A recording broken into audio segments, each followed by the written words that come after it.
nascido entre fariseus, surge um homem da lei, cego e obstinado, efetuando prisões, conduzindo cristãos a serem castigados. Quando a luz se acendeu e uma voz entoou: Filho, por que me persegues?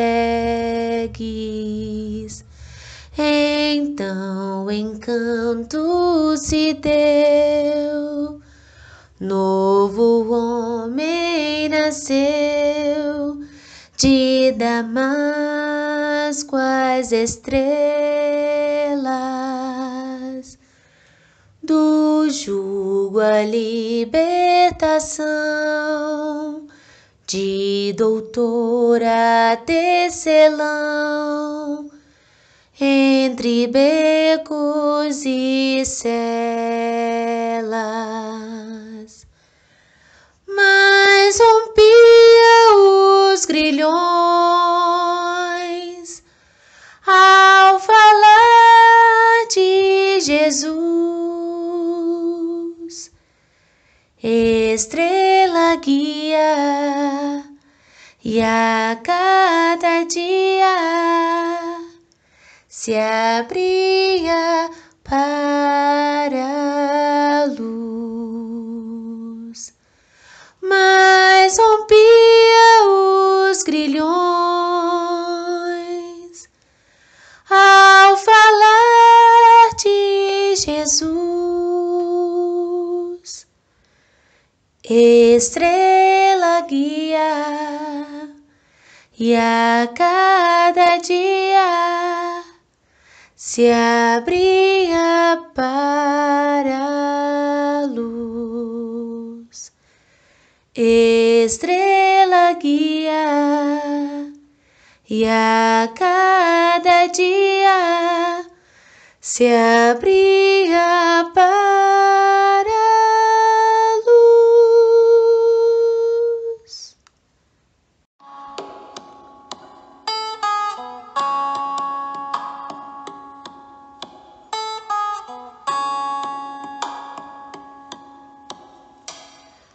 Mestre Divino, envolvidos pelo Teu amor e embalados pelos vossos ensinamentos, é que estamos aqui reunidos para mais um estudo, que nos retira o véu da visão e nos traz a razão, nos aproxima da espiritualidade e nos faz sentir cada vez mais cidadãos dos céus.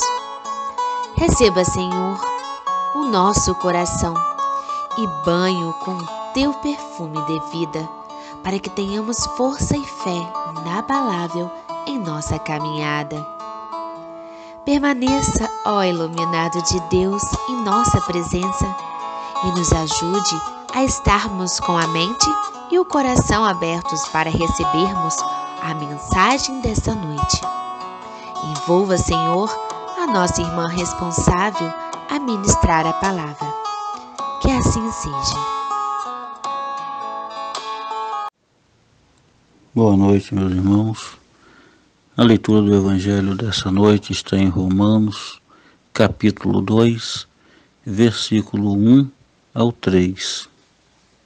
Por isso, você é indesculpável quando julga os outros, não importando quem você é, pois naquilo que julga o outro, você está condenando a si mesmo, porque pratica as mesmas coisas que condena.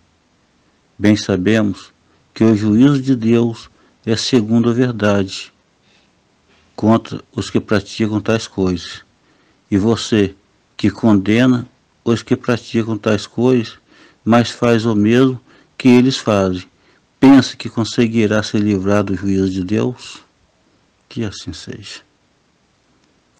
Bom, aproveitando, nosso irmão José Martins, mais uma vez selecionando aí um versículo muito assertivo do nosso mentor, né? Que sempre nos traz não só a razão, né? Mas nos traz de volta a realidade, né? Por vezes, eu acho que ultimamente eu tenho até batido muito nessa tecla aqui, por vezes a gente tem muita facilidade de apontar o outro e esquecemos de olhar pra gente, né? E isso foi algo que, inclusive, o nosso Mestre Jesus sempre pregou muito, falou muito, né?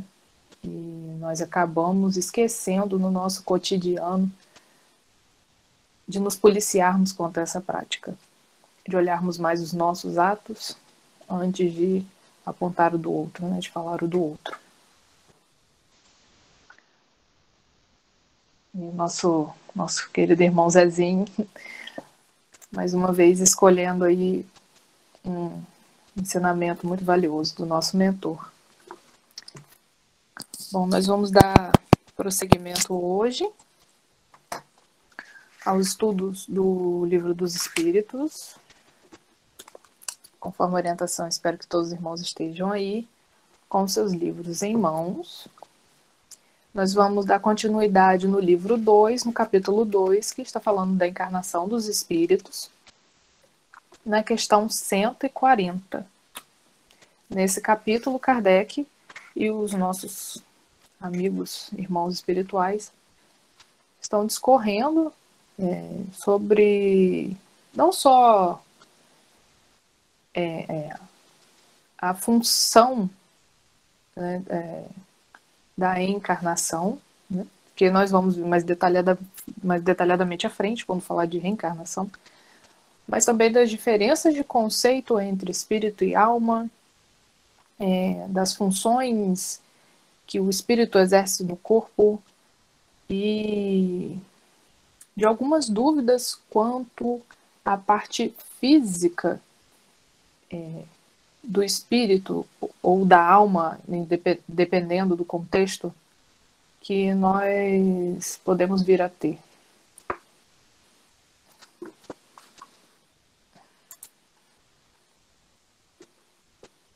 Que bom, Gilma, que você gostou. Ouvir sobre o nosso mentor e ouvir também os ensinamentos dele é sempre energizante, né? Ele é maravilhoso. Bom, então vamos dar seguimento à questão 140. Que pensar da teoria da alma subdividida em tantas partes quantos são os músculos e presidindo assim a cada uma das funções do corpo? Então, o que há de verdadeiro nessa teoria em que alimentam com relação à alma ser partida em nosso corpo e habitar um pedaço, né, de cada músculo e de cada órgão? Então, os irmãos nos orientam. Isto ainda depende do sentido que se atribui à palavra alma. Como nós já vimos anteriormente, no estudo que a Ana Clara fez na semana passada, se eu não me engano, Kardec nos esclarece que nós temos que ter a concepção de espírito, que é o espírito na erraticidade, desencarnado, ou ainda em estado primitivo, né, após a sua criação. Nós temos o corpo, que é a matéria mais bruta. Temos o perispírito, que é a matéria bem mais fluídica que envolve o nosso espírito. E temos o conceito de alma, que é o espírito encarnado, né, na nossa carne. E que essa ligação do espírito com o corpo é feita através do perispírito. É ele que cria esse laço entre a matéria e o espírito. Então, repetindo, isto ainda depende do sentido que se atribui à palavra alma. Se por alma se entende o fluido vital, a teoria está certa. Então, se a gente entender como alma o fluido vital, estaria certo. Cada parte ter a sua energia. Se o que se entende é o espírito encarnado, a teoria está errada. Então, se a gente entender como o espírito em si, essa teoria está errada. Já dissemos que o espírito é indivisível. Ele transmite o movimento aos órgãos através do fluido intermediário, sem por isso se dividir. Então, como os irmãos estão nos orientando aqui, o espírito é indivisível. Mas quando ele fala aqui do fluido vital, por que que há essa concepção de, por vezes, dizer que há um pedaço da alma, digamos assim, né, para cada órgão? Isso é muito mais próximo para quem tem um pouco de conhecimento até de medicina oriental, né? Para quem tem uma curiosidade, enfim, tem algum contato com medicina oriental,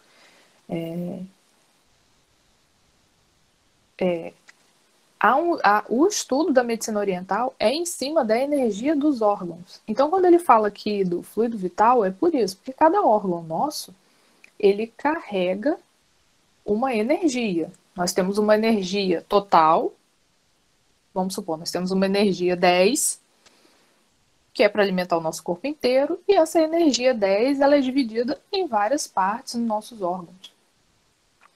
Então, para quem estuda medicina oriental, é interessante ver que trabalha o desequilíbrio energético dos órgãos. E é por isso que os irmãos nos orientam com relação a assim, se você está falando que a alma é o fluido vital que alimenta cada órgão, então até cabe. Mas se você está dizendo que existe um pedaço de alma para cada órgão, não. E é interessante que cada vez mais esse estudo da medicina oriental vem se aproximando da nossa medicina ocidental, né? Para a nossa realidade mais... que a gente tem uma raiz ainda muito forte no empirismo, né? Em acreditar que tudo aquilo tem que ser... tudo o que nós acreditamos tem que ser visto, tem que ter uma comprovação material. Mas para quem faz, por exemplo, acupuntura, aurico, sabe que é uma parte da medicina que consegue e que se foca em reenergizar, equilibrar a energia dos órgãos para que o nosso corpo e, consequentemente, também o nosso espírito se equilibrem. Como nós sabemos, os desequilíbrios que nós temos no corpo nós temos um fundo espiritual. Né? São desequilíbrios também que a gente carrega no nosso espírito. Logicamente que há casos de expiação, de provas, mas, no geral, os desequilíbrios que nós temos no nosso espírito, nos nossos sentimentos, no nosso consciente, vai trazendo essa série de desequilíbrios também para os nossos órgãos, para os nossos pés, e todo o nosso corpo, gerando, assim, malefícios para a nossa saúde. Então, para algumas pessoas aqui do grupo que trabalham com essa parte, deve ser até mais fácil de explicar do que para mim, mas nós sabemos que esse tipo de desequilíbrio energético existe sim e que ele interfere, logicamente, no nosso corpo.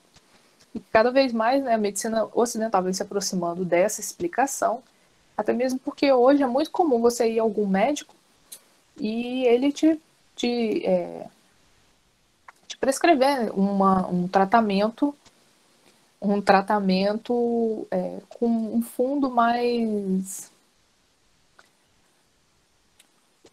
eles vão dizer mais sentimental, né? Mas nós sabemos que no fundo é algo mais espiritualizado, por assim dizer, né? Tem médicos hoje que para pessoas com depressão, ansiedade, orientam procurar yoga, por exemplo, porque sabe que são atividades que, além de acalmar o corpo, você tem que aprender a acalmar a mente, pacificar o seu espírito, e que é um meio muito eficaz para quem tem, por exemplo, crise de ansiedade, sofre de depressão, enfim. Então, quanto ao desequilíbrio energético, sim, pode haver entre os órgãos, né? Mas a alma, o espírito, de forma alguma, ele é divisível ou dividido em várias partes no nosso corpo. E sim, Sim, Ana Clara, a medicina oriental é impressionante. E é incrível como só agora a gente está se aproximando mais, né, dessa concepção que eles têm de enxergar que as coisas são somáticas, né? O que a gente tem na consciência atrapalha muito no físico. Infelizmente, só nesse momento que a gente está conseguindo enxergar isso, né? Uma sociedade que se diz tão evoluída em questões de ciência, só agora está conseguindo enxergar a importância dessa conexão, né? Da mente, que é, na verdade, é do espírito, com o corpo. Então, na 140A. Entretanto, há espíritos que deram essa definição, ou seja, essa definição de que a alma é divisível dentro do nosso corpo. Os espíritos ignorantes podem tomar o efeito pela causa. Então, aqui também um esclarecimento. A alma atua por intermédio dos órgãos, e os órgãos são animados pelo fluido vital, que se reparte entre eles. Foi o que nós estávamos esclarecendo há pouco. E com mais abundância nos que são centros ou focos de movimento. Essa explicação não pode aplicar-se à alma, considerado como sendo o espírito que habita o corpo durante a vida e o deixa por ocasião da morte. Então, além disso, os irmãos ainda deixam aqui para a gente o esclarecimento que, logicamente, há órgãos ou partes do corpo que são ligadas à nossa parte de raciocínio e sentimentos, né? Como nós temos a concepção do sentimento do coração e o raciocínio, logicamente, o nosso cérebro, a nossa cabeça. Inclusive, que são, para quem, mais uma vez, se aproxima dessa parte da medicina oriental, estuda um pouco de chakras, vai perceber, vai estudando, percebe-se que são chakras que nós precisamos trabalhar muito, né? O coronário, aqui do centro do nosso peito, e o nosso chakra aqui em cima da cabeça, se eu não me engano. Que são também, que irradiam luzes muito fortes, cada um com sua cor definida. 141. Há alguma coisa de verdadeiro na opinião dos que pensam que a alma é externa e envolve o corpo? Então é certo. Perdão, irmão, só um minuto.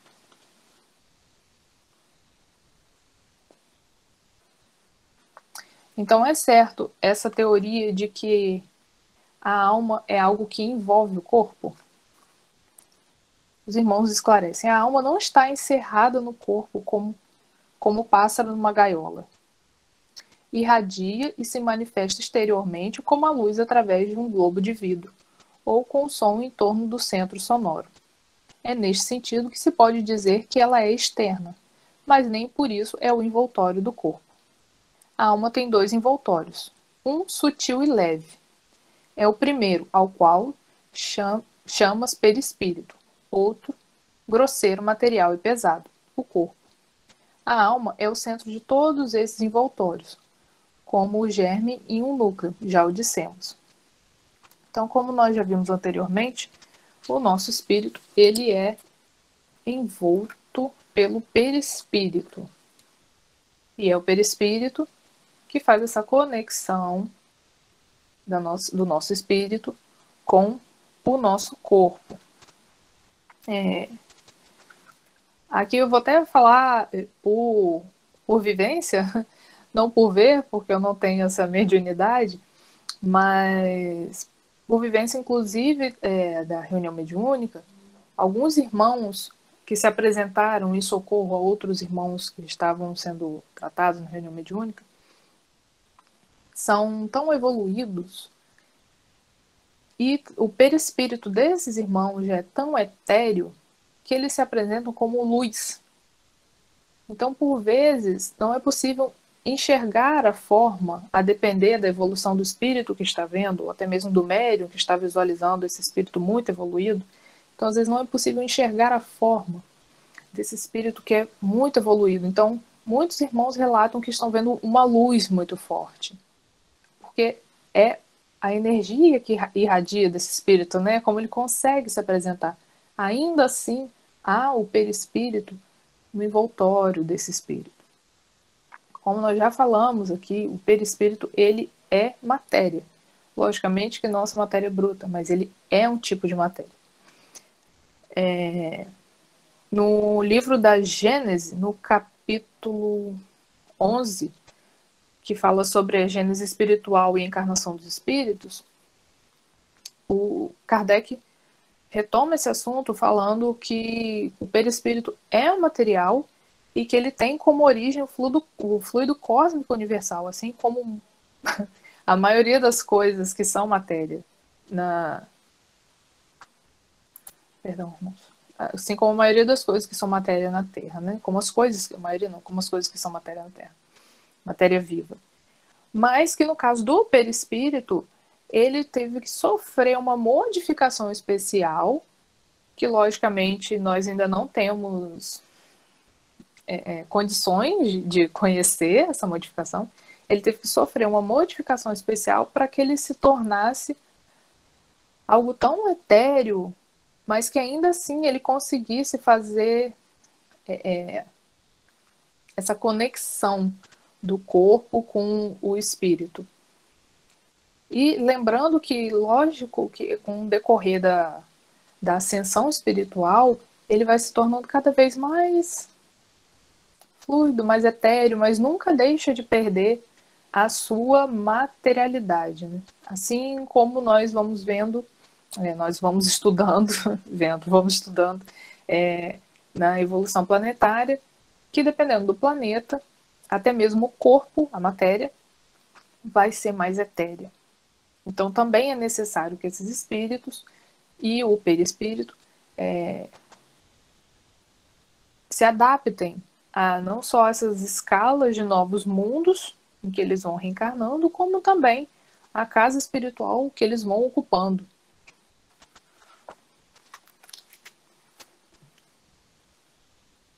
Aos irmãos que tiverem alguma dúvida ou quiserem fazer algum comentário, por favor, usem o nosso chat. Questão 142. Que dizer dessa outra teoria segundo a qual a alma numa criança se completa a cada período da vida? Então, o que os irmãos podem esclarecer, né, sobre essa teoria que diz que a cada passar de ano de uma criança, a alma vai crescendo, se completando, se constituindo na criança.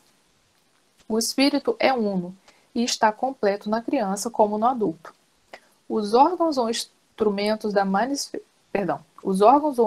das manifestações da alma é que se desenvolvem e se completam. É ainda tomar o efeito pela causa. Nós sabemos que o nosso espírito, ele não tem forma de criança, digamos assim, né? Não é um espírito de criança, por mais que seja uma criança, e que por vezes, dependendo do desencarne, dependendo da evolução desse espírito, ele pode até se apresentar ou se comportar como uma criança.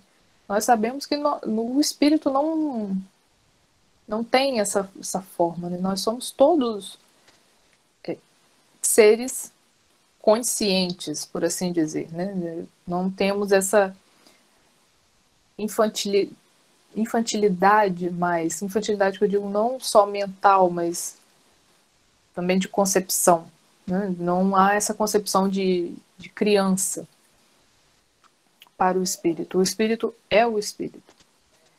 E nós temos a consciência de sermos seres espirituais quando não estamos no nosso corpo.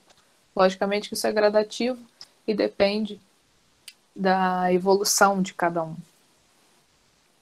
Mas sabemos que não existe essa diferença, porque encarnou e está criança, quer dizer que é um espírito infantil. Não, segue sendo um espírito.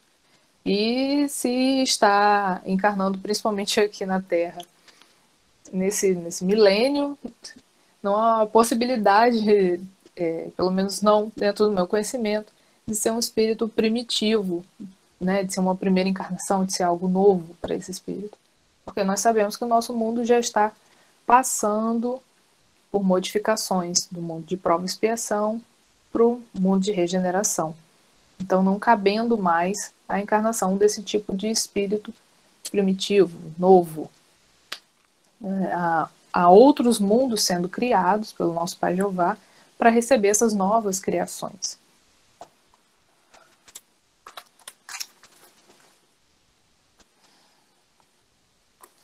Então, dando continuidade na questão 143.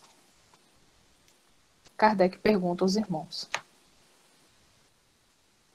Vocês estão tão quietinhos hoje, gente. Depois vocês me digam se está tudo bem, que às vezes pode ficar alguma coisa sem explicação, que não está bem explicado, me avisem, por favor. Como a gente que está aqui não está vendo ninguém, então fica difícil a gente ter noção, né, de compreensão. A gente não consegue olhar para as carinhas de cada um, não dá para saber se está compreensível ou não. 143. Porque nem todos os espíritos definem a alma da mesma maneira. Os espíritos não se acham todos igualmente esclarecidos sobre essas questões. Há espíritos ainda limitados, que não compreendem as coisas abstratas. São como as crianças entre vós. Também há espíritos pseudo-sábios, que fazem alarde de palavras para se imporem, como acontece ainda entre vós.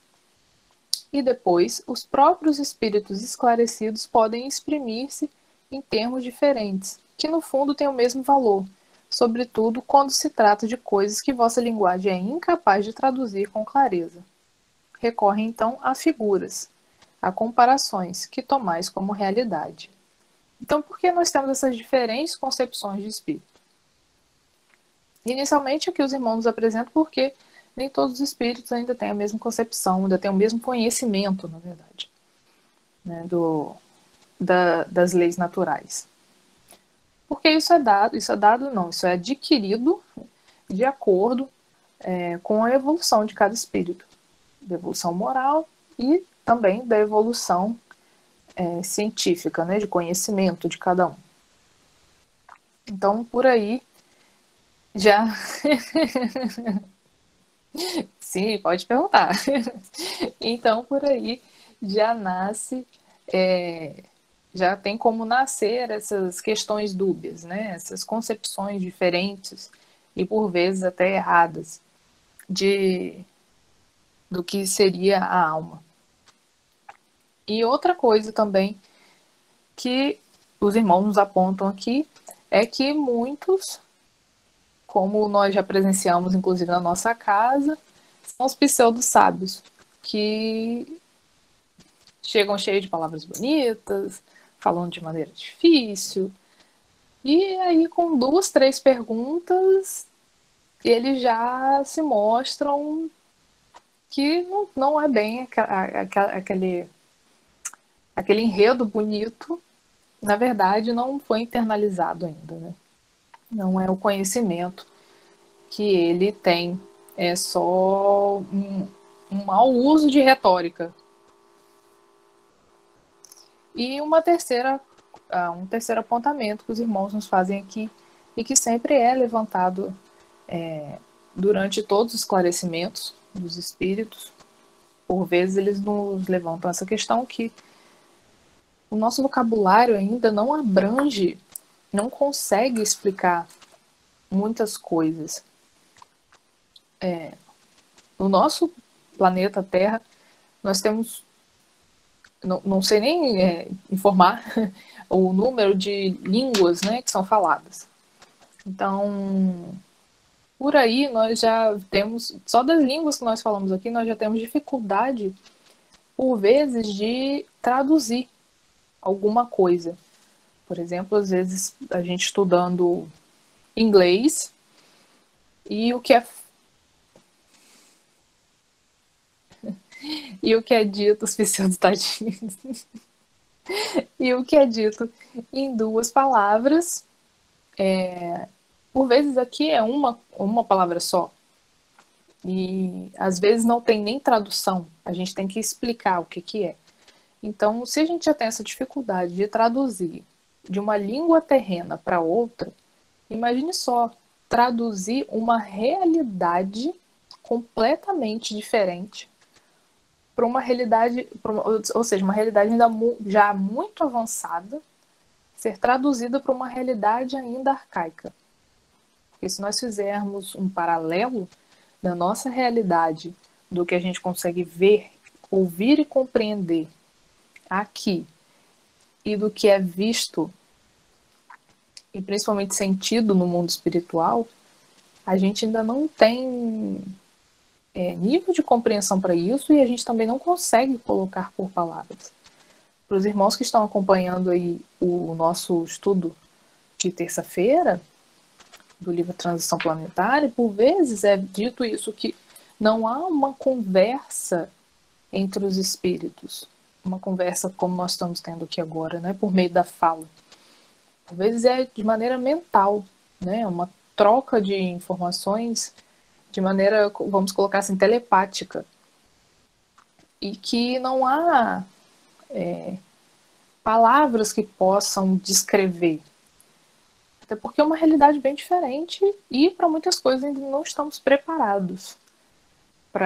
Não só para ver, mas também para saber e para compreender. Ainda temos dificuldade de compreender muita coisa que já nos é apresentado no Livro dos Espíritos, quando nós paramos e analisamos como nós estamos falando aqui do perispírito, por exemplo, como conceber algo que é material, mas que a gente não vê. Então, olha só, a gente já tem essa dificuldade de fazer essa conexão, tendo palavras que nos levam à compreensão. Imagine algo que a gente não consegue nem ver, né? Se dirá imaginar e apresentar palavras que descrevam isso. Então, muitas coisas que, por vezes, para a gente ficam sem... Não é sem explicação, mas que ficam até com uma explicação que nós não conseguimos alcançar. É por isso, né? Por uma limitação nossa e não dos espíritos. Por uma limitação ainda nossa aqui na matéria e pelo nosso grau evolutivo. Questão 144.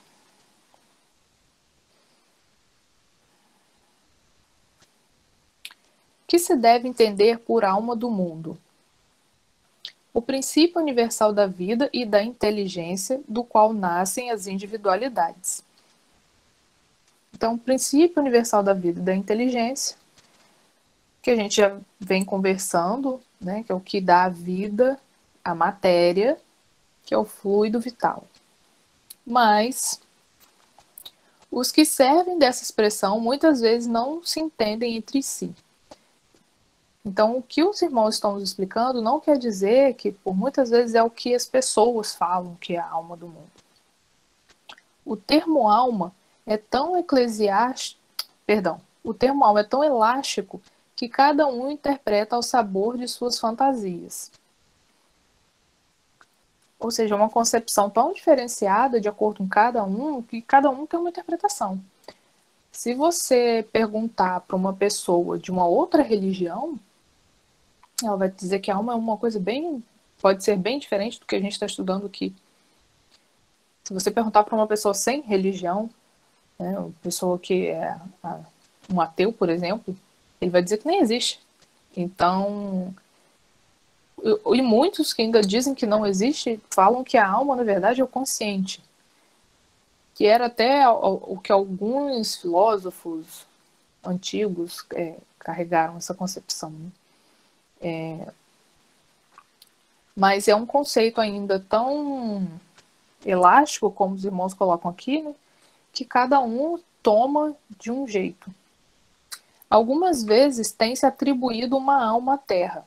Por alma da Terra se deve entender o conjunto dos espíritos abnegados que dirigem as vossas ações no bom caminho, quando os escutais e que, de certo modo, são os representantes de Deus junto ao vosso globo. Então, o que é a alma da nossa Terra, né, do nosso globo? alma do nosso globo são os trabalhadores espirituais do nosso Pai Jeová. Eles que são responsáveis por manter esse movimento, e o movimento que eu digo aqui não é um movimento físico da Terra, né? Mas esse movimento nosso, né, de encarnação, reencarnação, o trabalho que é feito, voltando novamente ao livro que nós estamos estudando às terças-feiras, olha o trabalho que é feito por esses irmãos, não só no plano espiritual, mas que na grande maioria das vezes eles têm que descer, né, até essa esfera mais densa para poder realizar o trabalho deles, que é de amplo socorro aos terráqueos. Então, essa energia, são esses espíritos, né, que são chamados, na verdade, de alma da nossa Terra. Que são eles que ajudam não só nesse movimento nosso, mas também na nossa evolução, e para que todo o projeto reencarnatório, esse projeto maravilhoso da reencarnação, que a justiça divina se apresenta assim para a gente, né? Através da reencarnação. Não só a justiça divina, mas também a bondade e misericórdia, né, do nosso Pai Jeová são apresentados para a gente por meio do projeto reencarnatório. Então, todo esse movimento, todos esses trabalhadores é que representam a alma da Terra. Eles que nos dão essa ajuda, essa condição de estarmos evoluindo.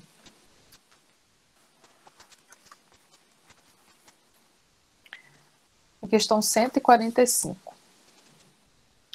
Como é possível que tantos filósofos antigos e modernos, durante tão longo tempo, hajam discutido sobre ciência psicológica sem terem chegado à verdade?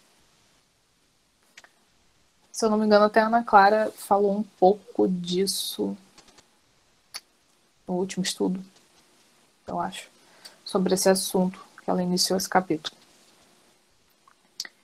Esses homens eram os precursores da eterna doutrina espírita. Prepararam os caminhos. Eram homens e se enganaram, porque tomaram suas próprias ideias pela luz. Mas seus próprios erros servem para realçar a verdade ou mostrar os prós e os contras. Ademais, entre esses erros se encontram grandes verdades, que um estudo comparativo vos fará compreender. Então, aqui, como nós podemos citar de exemplo, nós temos na introdução do Evangelho segundo o Espiritismo, já nos é citado que Sócrates e Platão vieram com essa ideia inicial que deveria ter sido desenvolvida de melhor maneira aqui na Terra. Foram, digamos assim, deram um pontapézinho assim, inicial para essas ideias com relação ao Espiritismo. Até a Ana Clara citou na semana passada, se eu não me engano, alguns psiquiatras e psicanalistas, como Freud, o Jung, ou o próprio Lacan, que tinham missões aqui para aproximar mais e até mesmo descortinar mais essa ideia da influência do espírito e da concepção do existir o algo mais além da matéria. E que, por vezes, assim como nós, homens, todos encarnados, falhamos na nossa missão, vez ou outra eles tiveram falhas que não deixaram que isso fosse descortinado de maneira mais esclarecedora, né?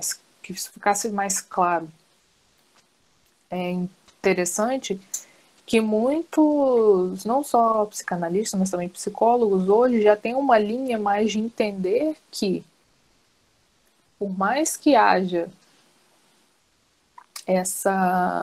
vou falar aqui de maneira geral, uma parte psicológica e de psicanálise, mas assim, por mais que haja essa concepção do que nós vivemos hoje tem a ver com algo que nós já passamos, e aí eles se remetem muito à nossa infância, ou alguns processos de trauma que nós fomos passando,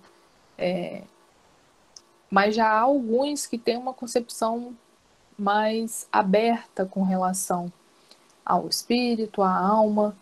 Alguns trabalham com uma parte mais holística, enxergando mais que há um histórico espiritual, que há uma concepção de reencarnação, por vezes não tão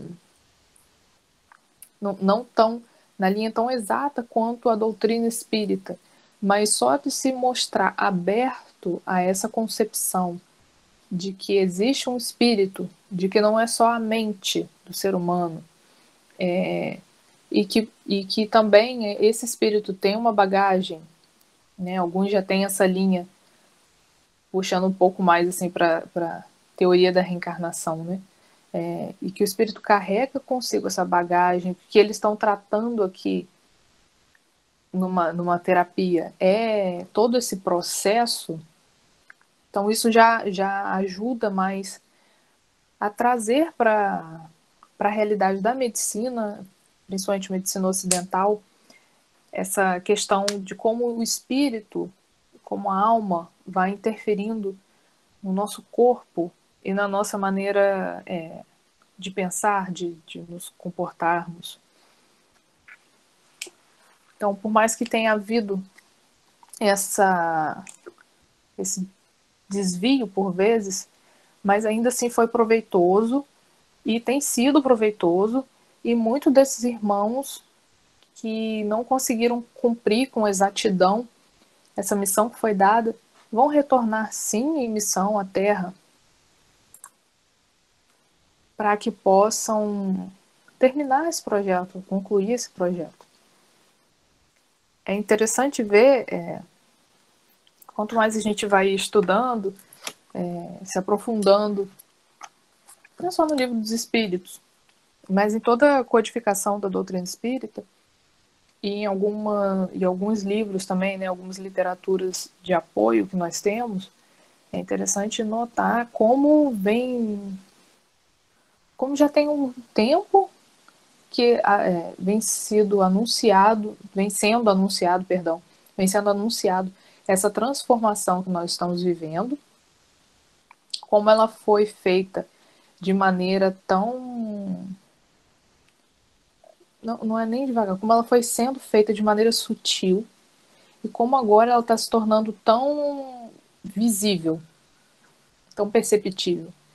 E a gente vai vendo, falando assim, por exemplo, dessa fase que nós estamos passando, de sairmos do mundo de prova e expiação para um mundo de regeneração, a gente vai vendo que até pessoas que não têm a mesma concepção religiosa nossa, ou pessoas que não têm nem religião, por vezes têm falado assim, nossa gente, realmente esse ano está sendo um ano de transformação, olha, as pessoas precisam parar, pensar, precisam mudar.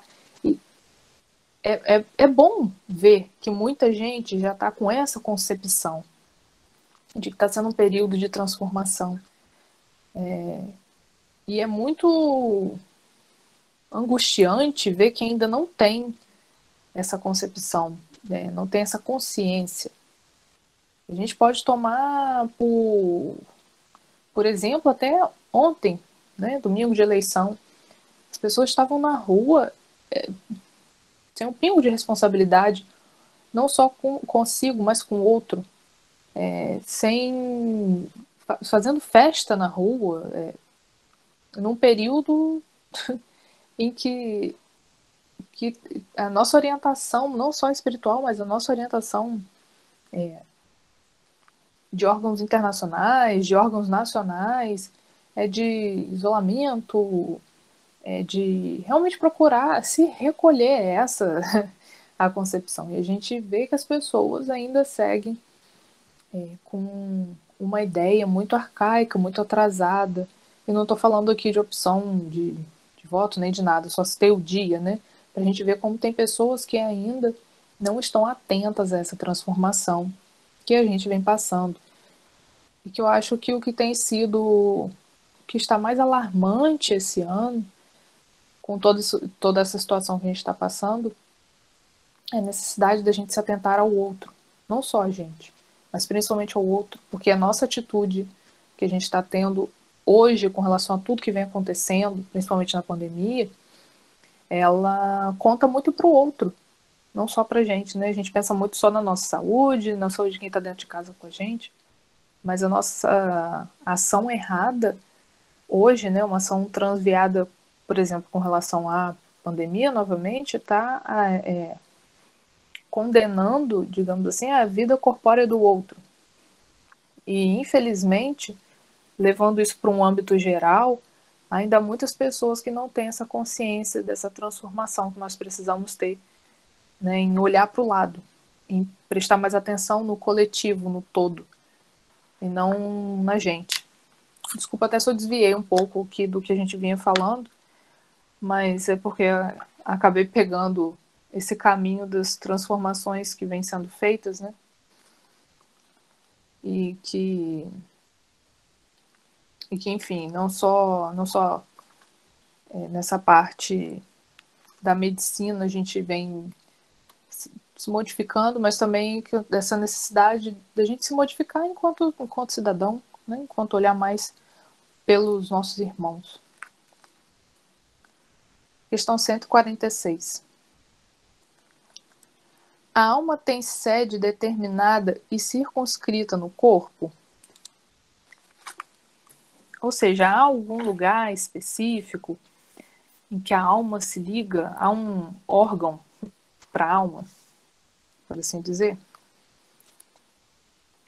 Não, mas reside mais particularmente na cabeça dos grandes gênios, naqueles que pensam muito, e mais no coração dos que sentem bastante e cujas ações têm todas por objetivo a humanidade. Então, o que ocorre? Que a nossa energia espiritual acaba se concentrando mais em determinada área em que a gente tende a desenvolver mais. Quando nós vemos pessoas que são muito voltadas à ciência, e não dizendo que essas pessoas são incapazes de sentir e desenvolver sentimentos, não é isso, mas quando nós vemos pessoas que são muito voltadas à ciência, o conhecimento acadêmico, elas vão ter um pouco mais de concentração dessa energia, né, do nosso espírito, da nossa alma, ligada à cabeça, porque é o órgão que nos faz raciocinar, né? Então, da mesma forma que pessoas que conseguem desenvolver um sentimento de caridade, de amor muito maior, essa concentração vai estar mais ligada ao nosso peito, que nós acabamos até ligando ao coração, né, o nosso órgão de sentimento, que inclusive tem um chakra específico para isso e que é possível, para quem é médium, consegue ver como essa energia rosada se irradia em pessoas que têm, por exemplo, sentimentos muito bem desenvolvidos. Na 146A. Que pensar da opinião dos que situam a alma no centro vital? Significa dizer que o espírito habita de preferência essa parte do vosso organismo, pois para ali convergem todas as sensações. Os que a situam no que consideram o centro da vitalidade confundem-na com o fluido ou princípio vital. Contudo, pode-se dizer que a sede da alma se encontra especialmente nos órgãos que servem para as manifestações intelectuais e morais. Como foi dito anteriormente, né, tanto o cérebro quanto o coração. Eu vou até fazer um paralelo aqui para quem tem um pouco mais de proximidade com a literatura do André Luiz. O André Luiz ele veio posteriormente, né, descortinando muitas coisas com relação a essa ligação do... Perdão. Veio descortinando essa ligação do nosso espírito com o corpo. Porque, por vezes, nós temos essa curiosidade de saber assim, há um lugar como se fosse uma tomadinha, né, que encaixa e fica ali agarradinho e vai estar mais ligado ali. Como os irmãos já nos esclareceram, há A alma ela está no nosso corpo, espalhado no corpo todo. E há órgãos, como o cérebro e o coração, que a gente colocou aqui, em que ela acaba se prendendo mais, por assim dizer, e também irradiando mais energia através desses órgãos. Mas o André Luiz, ele fala muito na literatura dele sobre a glândula pineal e como essa glândula que está bem no meio do nosso cérebro, na região aqui dos entre olhos e no meiozinho, assim, certinho, como se cortasse um plano cartesiano. Ela está bem no meio do nosso cérebro e ela é muito vinculada à espiritualidade. Foi uma glândula que por muito tempo, para a ciência, foi vista como quase que um órgão sem função. E hoje nós já sabemos que, fisicamente falando, ela apresenta funções ela apresenta funções bem importantes. Ele é uma glândula excretora hormonal que ajuda a controlar não só a parte do corpo da sexualidade, mas também ela consegue fazer a excreção da melatonina, que é um hormônio que controla o nosso sono, que é o que faz o nosso corpo ter o ciclo circadiano. O que é o ciclo circadiano? Esse ciclo que a gente faz durante 24 horas, né? De acordar a partir de determinado horário, geralmente quando o sol começa a nascer, e depois começar a ter o sono a partir da noite, né? Essa glândula começa, então, a excretar esse hormôniozinho chamado melatonina. O André Luiz, além disso, e depois, né, é interessante ver como muitas coisas que o André Luiz colocou foi sendo descoberto pela ciência posteriormente, o André Luiz também nos esclarece, principalmente no livro Missionários da Luz, Evolução em Dois Mundos e Mecanismos da Mediunidade, as funções que essa glândula tem relativa à nossa parte espiritual, porque ela tem uma ligação muito forte com o nosso perispírito, com o nosso espírito. E aqui eu vou ler algumas citações que ele faz, só para a gente poder enriquecer um pouco essa parte dessa ligação que a gente tem entre o perispírito e essa glândula. Então, o André Luiz coloca que ela é a glândula da vida mental, ela que é responsável não só pela nossa forma de raciocinar, mas ela também, com esses hormônios que ela vai liberando, ela também ajuda muito a equilibrar os nossos sentimentos e, logicamente, também o nosso raciocínio. Ela é responsável por fenômenos nervosos e de motilidade, com elevada expressão no corpo etéreo. Então, esses fenômenos influenciam e vice-versa. O corpo etéreo que ele coloca aqui é o perispírito. Então, há uma ligação muito forte dessa glândula com o perispírito e como a parte física dela, dos hormônios que ela vai liberando, que regulam esse ciclo que nós temos durante o dia, como muitas funções hormonais ligadas à parte da sexualidade, da reprodução, vão sendo reguladas fisicamente por essa glândula e ela também é ligada ao nosso perispírito e esses hormônios dela vão sendo liberados e também a influência do nosso perispírito, né, do nosso espírito nela, também influencia nessa liberação hormonal. Nós sabemos que muitas doenças estão físicas, né, são ligadas a descompassos hormonais, né, e que por vezes é necessário fazer alguma intervenção para que ela se reequilibre. E como nós colocamos anteriormente, essas doenças, né, são, na verdade, desequilíbrios energéticos. Então, dá para a gente ver, o André Luiz estuda muito isso, principalmente no Missionários da Luz, como que há essa intervenção dos dois lados, tanto da glândula pineal no nosso espírito, quanto do nosso estado de espírito, de ser, do estado de espírito que eu digo de sentir, de ver a vida, né?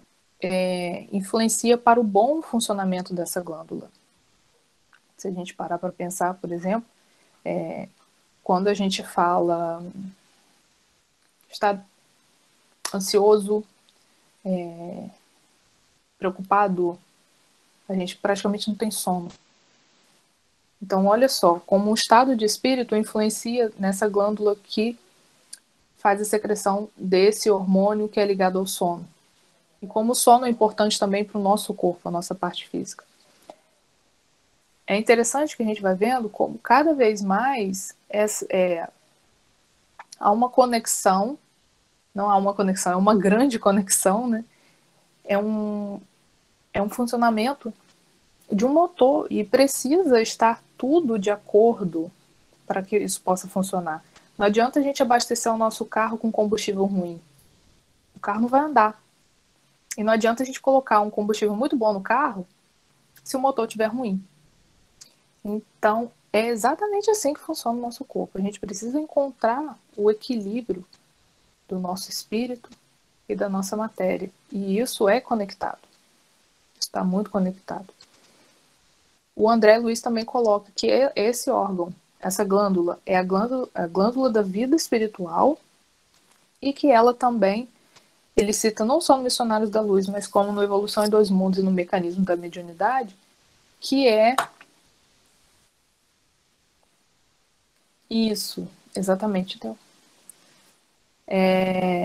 Que é a glândula também responsável pela mediunidade, que é a conexão que o espírito consegue fazer com o médium, o espírito desencarnado consegue fazer com o médium, é por meio dessa glândula.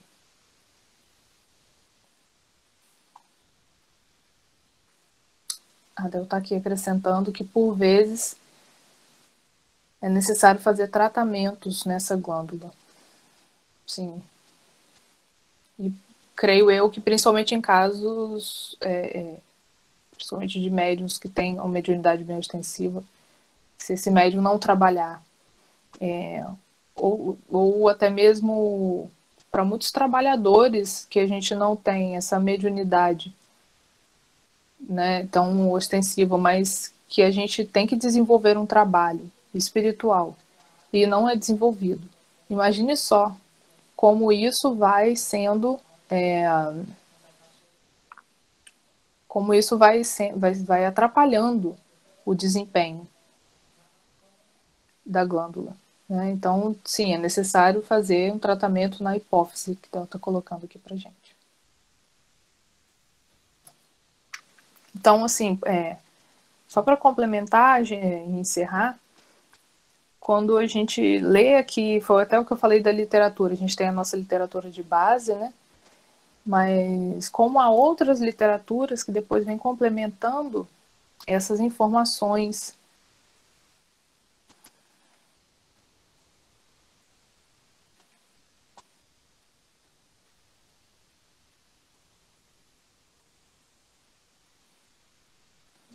Sim, sim, exatamente. Então colocou aqui que é porque essa glândula controla outras glândulas, inclusive endócrinas. Exatamente. O André Luiz, inclusive, descreve essas informações para a gente também no Missionários da Luz.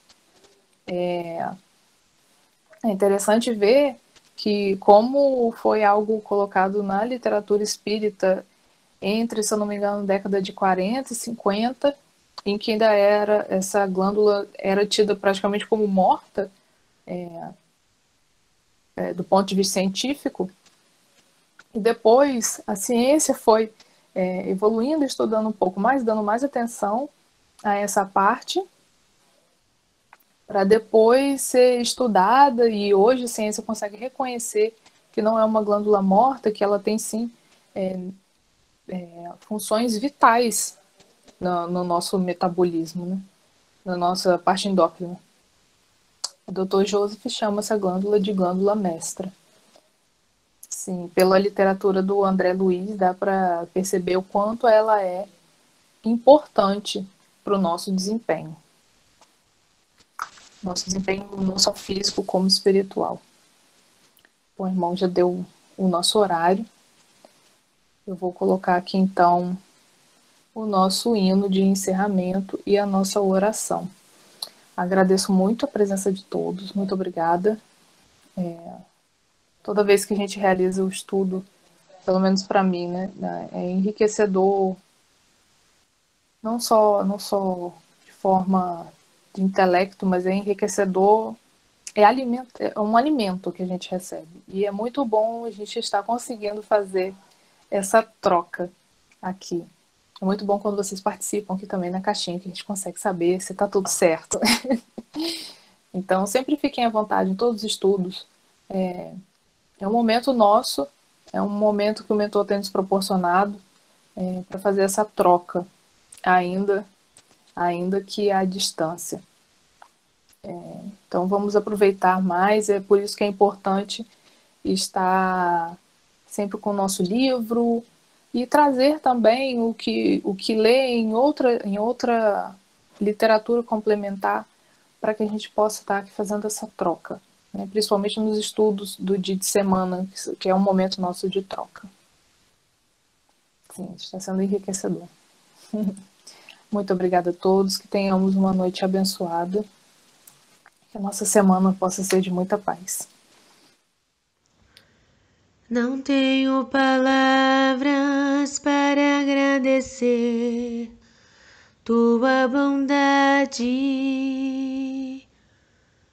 Dia após dia me cercas com fidelidade. Nunca me deixes esquecer que tudo que tenho, tudo que sou e o que vier a ser vem de ti, Senhor. Não tenho palavras para agradecer tua bondade. Dia após dia me cercas com fidelidade. Nunca me deixes esquecer que tudo que tenho, tudo que sou e o que vier a ser vem de ti, Senhor. Dependo de ti, preciso de ti. Sozinho nada posso fazer. Descanso em ti, espero em ti. Sozinho nada posso fazer. Nunca me deixes esquecer que tudo que tenho, tudo que sou, ou que vier a ser, vem de ti, Senhor.